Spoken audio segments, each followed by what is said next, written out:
前には絶滅の危険品種です。青田も次の世代にその第一歩を一人一人の手でつないでいく活動。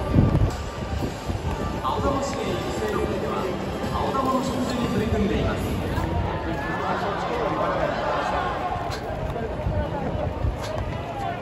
お客様にお願いいたします。ご観戦中に万が一救急車の要請が必要となった場合はお近くの係員にお申し出ください。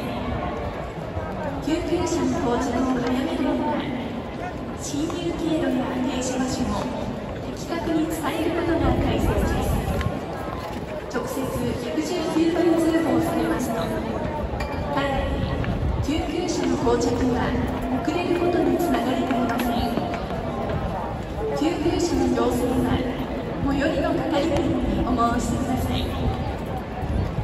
なお、起きるにすぐに被害が発生しています。お席を離れる際、お荷物の置かれたまま座席を立たれませんようお願いいたします。貴重品などの手荷物が目の届くところに各自に大切にお持ちくださいませ。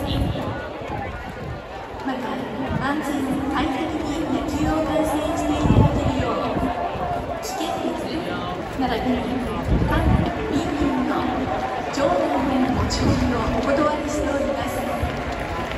また、甲子園球場周辺には駐車場はございません。